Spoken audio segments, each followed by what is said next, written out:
अस्सलाम वालेकुम। मैं मोहिद्दीन बोल रहा हूँ। मैं ये वीक में है ना आईएमए का कोर्ट में हियरिंग थी है। मेरे लास्ट आईएमए के वीडियो में अपडेट में मैं बोला था ऐसा कि है ना उस मतलब कॉम्पिटेंट अथॉरिटी को जो है वो फॉरेंसिक ऑडिट के टाइम पर है ना आईएमए के ज़रे इम्पॉर्टेंट डॉक्यूमेंट्स मिलको हैं उसे मैं कोर्ट को सबमिट कर दूँ मुझे टाइम दे बोल को बोले थे वो ना। सुनो क्या करे वो पिटिशन वो अफिडेविट है ना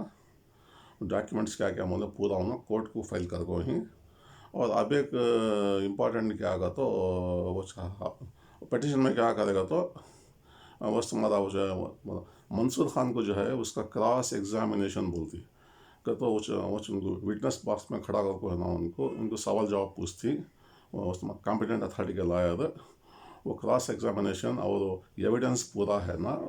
वो ख़त्म हुआ था वो 23 जनवरी 2021 में है ना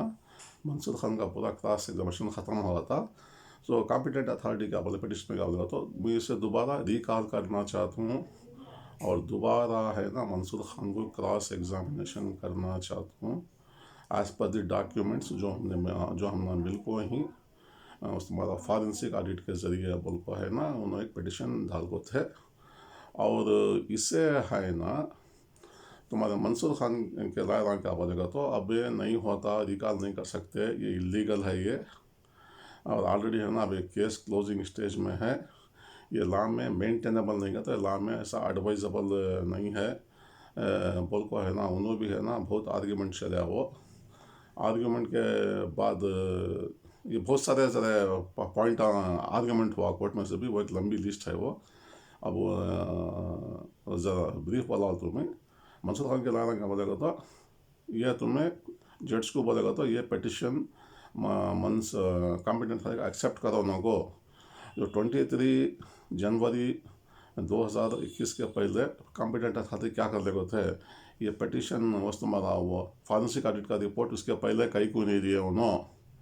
उसके पहले देना था फॉरेंसिक का वस्तु तुम्हारा फॉरेंसिक ऑडिट की रिपोर्ट देना था इसमें कोर्ट का टाइम वेस्ट होता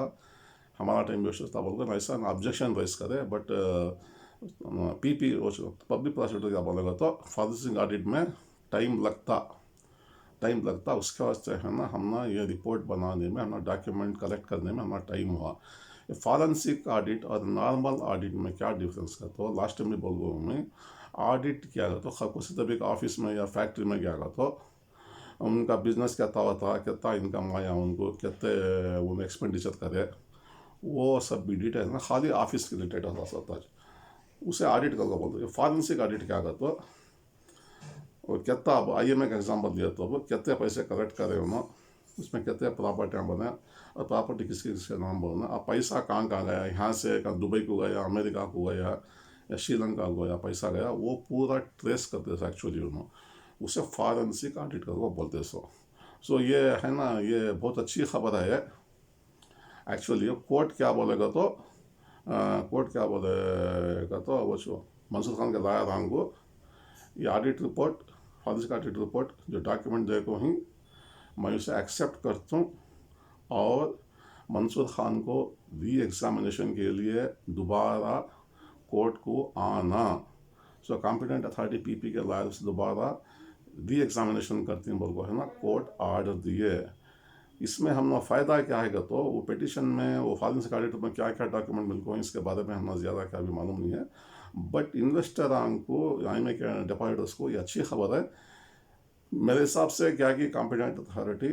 उन्होंने अच्छी एक वो फॉरेंसिक ऑडिट रिपोर्ट में है ना क्या क्योंकि इम्पॉर्टेंट डॉक्यूमेंट्स मिलको ही उसमें लेन देन का ट्रांजैक्शन का कुछ तो है इसमें कुछ ना कुछ इसलिए है ना कोर्ट भी एक्सेप्ट कर वो है। और नेक्स्ट वीक हियरिंग में है ना मंसूर खान को फिर एक टाइम है ना विटनेस बॉक्स में आपको खड़ना पड़ता और वो पब्लिक प्रोसिक्यूटर आईएमए के है ना उन्होंने उनको मंसूर खान को क्रॉस एग्जामिनेशन दोबारा करती उन्होंने तो ये एक अच्छी खबर है सो एक्चुअली ये सो नेक्स्ट वीक है ना क्रॉस एग्जामिनेशन में क्या क्या होता है क्या क्या नहीं होता वो पूरा है ना इसके बारे में मैं रिपोर्ट देता हूँ, इसके बारे में क्या अपडेट देता हूँ मैं को। तो एक अच्छी खबर है मेरे हिसाब से, है ना, ये अच्छी खबर है ये। और दूसरा क्या कहते हो, जो प्रॉपर्टीज IMA के छोड़ को है ना, जो दूसरे आदमी के प्रॉपर्टीज है ना, का तो जो उससे कंपनी जो आदमी ब्राइब लिए और किसे किसे पैसे दिए, उसके बारे में क्या करती करते हो ना, जो प्रॉपर्टीज हैं उससे क्या करती है तो कोर्ट को है ना, कॉम्पिटेंट अथॉरिटी जो है उन्होंने अलग से एक पिटिशन डालती तो ये प्रॉपर्टी को तुम्हें ऑब्सोल्यूट करो। ऑब्सोल्यूट क्या करो तो ये प्रॉपर्टी अपना परमिशन दो कि हमें प्रॉपर्टी है ना बेच को बैंक को पैसे बांटती मुल्क को। IMA के प्रॉपर्टीज का वो अलग है, जो IMA के नाम पर थे, मसूद खान के नाम पर थे, वो पूरा सीज कर कोई उससे क्या भी प्रॉब्लम नहीं है वो। अब जैसा कि है ना, तुम्हारे कंदायापुर में है एक नॉर्थ असिस्टेंट कमिश्नर थे, LC नागराज बोल को एक्चुअली। वो पहली बार है ना IMA में ऐसा घोटाला हो रहा बोल को है ना, उन्होंने एक टाइम्स ऑफ इंडिया में पेपर दिया था, एक ऐड दिया था पेपर में, कौन थे भी ऐसा प्रॉब्लम रहा था IMA में कि पैसे क्या तभी आको नहीं रहे तो बोल को कंधा अपन को आको तुम्हें कंप्लेंट भरो बोल को उन्होंने एक पेपर में टाइम्स ऑफ इंडिया में ऐड दिया था। उन्होंने LC नागराज हिंसो IAS ऑफिसर इस कंधा अपन में नॉर्थ असिस्टेंट कमिश्नर का पोस्ट था सो इनका। वो टाइम पर ना वो TV में भी है ना, एक्चुअली ये प्रोग्राम स्टार्ट होगा था, ये कौन तो भी है तो IMA के अगेंस्ट कंप्लेंट करो बोल को, कौन भी आदमी वो टाइम पर कंप्लेंट नहीं करे। तो वो टाइम पर सबको भी भरोसा था कि मंसूर खान ऐसा नहीं करते बोल को, ये एक आदमी भी कंप्लेंट नहीं करा। सब भी है ना वो तुम्हारे वो TV चैनल को फ़ोन करते, ना प्रॉब्लम क्या भी नहीं है ना, IMA से बहुत फ़ायदा है बोल को, सब भी कंप्लेंट करे, सब भी कंप्लेंट करे हुआ है एक्चुअली। सब भी कहना वो जो TV चैनल को पूरा रिपोर्ट दिए उन्होंने, रिपोर्ट दिए उसमें है ना, वो LC नागराज उन्होंने क्या भी एक्शन नहीं ले सके। और वो टाइम पर जो कौन तभी जाको कंधापन में जाको कंप्लेंट करते तो वो बंद होने के 6 महीने पहले का है बात है एक्चुअली। वो टाइम पर कंप्लेंट करते थे जाको पेपर में ऐड देना उसके अगेंस्ट में, तो वो उसका अलग ही किस्सा था एक्चुअली। अब थोड़ा हो गया क्या करती, अब उन्होंने क्या करते उन पर एक इल्ज़ाम था कि 4 करोड़ रुपए ऐसा ले को वहीं बोल को इल्ज़ाम था एक्चुअली LC नागराज के ऊपर। सो उनकी उनकी बीवी की प्रॉपर्टी को है ना, बीवी की प्रॉपर्टी को है ना गवर्नमेंट वाले है ना उसे अटैच कर गए थे उन्होंने, गवर्नमेंट वाले अटैच कर गए थे। वो प्रॉपर्टी क्या करते तो कॉम्पिटेंट था जो वहीं उसे ऑब्सोल्यूट करो बोल को, इंटरिम ऑर्डर दे बोल को है ना बेचने के वास्ते उन्हें पिटिशन फाइल करते थे। उसमें क्या करता उसमें रेस्पोंडेंट बोलते हैं एक्चुअली से, रेस्पोंडेंट का तो वो अक्यूज को है ना LC नागराज भी और उनकी बीवी नागरत्नम्मा बोल को है एक्चुअली, दोनों को है ना नाम था एक्चुअली वो। जब है ना उन्होंने भी एक लॉयर को अपॉइंट करे पूरा उन्होंने, बाद में उनका लॉयर नागरत्नम्मा उन्होंने सब क्या बोलेगा तो उनका बिजनेस क्या क्या हुआ था दिखाए, सब भी दिखाए। जो घर लिए थे उन्होंने एक्चुअली वो जो इनकम टैक्स रिटर्न जो फाइल कर रहे थे वो पैसा उन्होंने कैसा RTGS में पैसा दिए सो, बैंक के थ्रू पैसा दिए सो, मेरा ये बिजनेस है ये है। तो IMA के पैसे का इल्ज़ाम जो हमारे ऊपर गलत है ये बोल को है ना, उन्होंने क्या करा कोर्ट को पूरा डॉक्यूमेंट प्रोड्यूस करे। PP भी है ना आर्ग्यूमेंट चला बाद में चला, बट अल्टीमेटली जैसा तो जज है ना नागरत्नमा LC नागराज के लॉयर के भी पूरा सुने, बाद में कॉम्पिटेंट अथॉरिटी के PP वो पब्लिक प्रोसिक्यूटर के भी बात सुन को है ना, बाद में जज क्या फैसला करेगा तो IMA के पैसे में जो लिए बोल को इनका हाथ क्या भी नहीं है, इसके वास्ते कॉम्पिटेंट अथॉरिटी का पिटिशन को है ना हमें कैंसिल करती हैं का, तो वो नागराज की मिसेस के है ना प्रॉपर्टी उनको वापस दे दे। बाद में अब एक प्रॉपर्टी का केस क्या था तो वो तुम्हारा ये वो 3 जने भाया ही एक्चुअली, वो ये मुजम्मिल अहमद, मुबशिर अहमद, मामूल खान अहमद, मुतियार अहमद बोल को है ना 4 जने के भाई की है ना, उनकी भी एक प्रॉपर्टी सीज करको थे गवर्नमेंट वाले एक्चुअली अटैच करको थे सब। इनका क्या था तो जो है ना वो सैयद मुजाहिद बोल को है ना उन्होंने 10.5 करोड़ IMA से पैसे ऑब्टाइंड करे और बेनामी प्रॉपर्टी है ना, ये 3-4 आदमी के नाम पर है ना, ऐसा है बोल को है ना, गवर्नमेंट वाले है ना अटैच कर को है ना, वो पिटिशन फाइल कर देते एक्चुअली कॉम्पिटेंट अथॉरिटी वाले एक्चुअली। अब उसमें भी क्या डिसीजन हुआ होगा तो एक्चुअली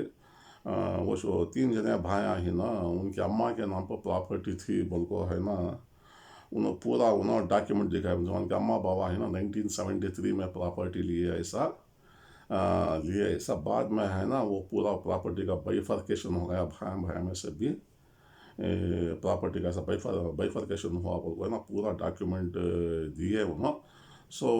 जज भी है ना, वो सब पूरे डॉक्यूमेंट दिए उन्होंने, सभी आर्ग्यूमेंट हुआ ज़रा पीपी के और कॉम्पिटेंट अथॉरिटी के पब्लिक अथॉरिटी के साथ भी। ये प्रॉपर्टी कहाँ का तो है ना, वैसे महादेवन राया मधुलिया रोड मतलब फ्रिजा टाउन में है सो, ये नंबर 49 बोल को है सो।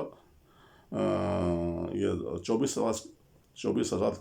स्क्वायर फीट की प्रॉपर्टी थी सो एक्चुअली। ये प्रॉपर्टी की जो है उनके अम्मा बाबा जो हैं वो 1973 में लियस करते एक्चुअली, वो 37,000 रुपीज़ को लियस करते, पूरा डॉक्यूमेंट पूरा प्रोड्यूस करेगा ना। जज फैसला क्या करेगा तो ये जो ऐसा इल्ज़ाम था ऐसा 10.5 करोड़ ले को है ना, बेनामी प्रॉपर्टी से ऐसा लिए बोल को है ना, तो जज क्या करते वो पूरा कॉम्पिटेंट अथॉरिटी के पिटिशन को ना कैंसिल कर डाले, कैंसिल कर को है ना, ये प्रॉपर्टी है ना, ये भाई की प्रॉपर्टी उनके अम्मा बाबा से ऐसा बोल ना, ये एक आर्डर है पास कर डाले। सो ये है ना ये मेगा डेटा है सब, बट डेफिनेटली जो फादर्सिंग ऑडिट में IMA के कॉम्पिटेंट अथॉरिटी को जो डॉक्यूमेंट्स मिल गए हैं उससे आदमियों को बहुत फ़ायदा होता है। इसमें इंपॉर्टेंट बातें जो हैं वो क्या है मालूम नहीं है हमने अभी, वो नेक्स्ट वीक में हियरिंग में है ना वो पूरा ये खुलासा होता। ज़रा लेट हो रहा केस, बट कॉम्पिटेंट अथॉरिटी हर्ष गुप्ता है ना बहुत हार्ड वर्किंग कर रही। एक उनके ऑफिस में है ना 2 दिन पहले मीटिंग को भी गया था हमें पूरा, तो दूसरे 5 कंपनीज के IMA के भी इंचार्ज दूसरे 5 कंपनीज के बारे में मीटिंग था, तो पूरा स्टाफ उनका है ना बहुत हार्ड वर्क करी, तो उनको है ना हमें लोगों सपोर्ट देना और उनको ज़रा टाइम देना, टाइम होता ज़रा। बट नेक्स्ट वीक में है ना अब वो मंसूर खान को कोर्ट में दोबारा फिर बुला को उनको क्रॉस एग्जामिनेशन का, तो उनको फिर सवाल जवाब पूछती हैं, शायद है ना ये प्रॉपर्टी कहाँ से, ये पेपर डॉक्यूमेंट दिखाती उनको सबको भी, जब उन्हें हाई या ना कर को बोलना उन्हें डॉक्यूमेंट सब दिखाएगा बाद में। ये सब नेक्स्ट वीक क्या है सब तुमने मैं अपडेट दे दूँ। यहाँ पे क्या बताओ ये इंजाज के बारे में है ना, बहुत जने पूछती इंजाज का अपडेट दो, इंजाज का अपडेट दो करके पूछती हैं। अब इंजाज का क्या है अब प्रॉब्लम का तो एक्चुअली IMA में क्या कहते हो, ये विक्टिम्स क्या है ना उनका सॉफ्टवेयर अच्छा था, उनका मंसूर खान का जो सॉफ्टवेयर था, मैं उनकी तारीफ क्या भी नहीं कर रहा हूँ, उनके सॉफ्टवेयर में क्या कहते हो वो पूरा डिटेल था उनका सभी, आदमी का नाम, bank account number, PAN card, Aadhaar card details सब भी है ना सॉफ्ट, मतलब उनको है ना कॉम्पिटेंट अथॉरिटी को है ना बहुत ईजी हो गया उनको। ऐसा क्या है इंजाज में जो है उनका सॉफ्टवेयर ऐसा क्या भी नहीं था उनका, शायद है ना देखें ना वो उनके लैपटॉप में या उनके सिस्टम में ना खाली एक खाली तुम्हारा ये एक्सेल शीट में है ना दादा जैसा एक्चुअली ना, इसमें ना खाली बताए 9,000 आदमियाँ हैं एक्चुअली, CID से हमें पता चला कि 9,000 आदमियों का डाटा है एक्चुअली, वो खाली एक्सेल शीट में 600 वो तुम्हारा सॉफ्टवेयर क्या भी नहीं था उनके पास में। उसमें वास्ते है ना अब जीनियन इन्वेस्टर्स, जीनियन डिपॉजिटर्स को कैसा पकड़ना होगा, तो उन्हें क्या करेंगे तो जो आदमी पैसे डाल को थे इंजास के बैंक अकाउंट में से भी है ना, जो पैसे डाल को थे ना उन्होंने वो बैंक को है ना उन्होंने लेटर को है ना KYC डॉक्यूमेंट मंगा दिया से, नो योर कस्टमर बोल को। जब बैंक अकाउंट खोलती हैं तो आदमियाँ खोलती है तो उन्होंने क्या कर दिया, तो उन्होंने आधार कार्ड, एक्चुअली आधार कार्ड की ज़रूरत क्या भी नहीं है आजकल बैंक को देने की, याद है ना वो उनका voter ID card, pan card details सब पूरा दे दी ना, उनका अकाउंट है कि नहीं कि वो डॉक्यूमेंट्स है ना वो रेस्पेक्टिव बैंक से है ना उन्हें मंगा दी। आधे आदमियों का 2 दिन के पहले मीटिंग में क्या बोलेगा तो आधे आदमियों का है ना उनकी इंजास को डिटेल बैंक से आ गया उनको, और अब एक आधे आदमियों का है ना उन्होंने लेटर लिखो ही बैंक वाले ज़रा डिले कर ले को ही, ये महीने में पूरा उनका KYC डॉक्यूमेंट सब हर एक विक्टिम्स का मिल जाता। बाद उन्होंने क्या सिस्टम में पूरा डाटा डाल को है ना बाद में है ना बाद में उन्हें ऑनलाइन में है ना उन्हें क्लाइम फार्म को कॉल करती। इस IMA का डॉक्यूमेंट IMA का जो बेंगलुरु उनको गए घर में बैठ कर करे ऑनलाइन में करे ना, ऐसा इंजास का भी है ना क्लाइम फार्म ऑनलाइन में वो भी स्टार्ट होता ये मंथ एंड में या तुम्हारा दिसंबर के फर्स्ट वीक में ये स्टार्ट होता सो एक्चुअली ये ऑनलाइन क्लाइम फार्म इंजास का स्टार्ट होता सो। और अब एक बात मीटिंग में क्या डिसाइड करेगा तो अब जितने कंपनियां के अभी वो दोबारा अब एक टाइम उन्होंने क्लेम फार्म कॉल कर लेगा सोच लेगा दूसरे कंपनियों को सबको भी अब पूरा वो ऑनलाइन में छोटा एक्चुअली वो है ना एक सिस्टम ऑफ ऑपरेटिंग प्रोसीजर्स पर को बना को है ना कॉम्पिटेंट अथॉरिटी क्या करेगा तो उन्हें गवर्नमेंट को देखो या अप्रूवल कर से देखो सुनो और अप्रूवल होगा तो नहीं क्या बैलेंस में अभी भी जो तुम्हारे क्लेम फार्म देना रहा तो वो भी अब ऑनलाइन में होता जैसा कि ना तुम्हारा एग्रीमेंट की जरूरत कापी निकालो एम्बिडेंट या तुम्हारे आला या तुम्हारे वो दूसरे कंपनियाँ के है ना नाफी आएगी फिर कहीं ना वो सब क्या पहलेगा अपन से भी एग्रीमेंट कापी जरूरत निकालते उसे नोटरी करते वो सब पूरा क्या भी नहीं होता खाली तुम डॉक्यूमेंट्स स्कैन करो तुम अपलोड करा लो बस। ऐसा वो भी है ना वो प्लान खुले हुआ है वो भी जल्दी जल्दी हो जाता है अब। सो नेक्स्ट वीक को वास्ते है ना वेट करो क्या है सो है ना तुम ना अपडेट IMA का तुम मिलता। चलो खुदा हाफिज़।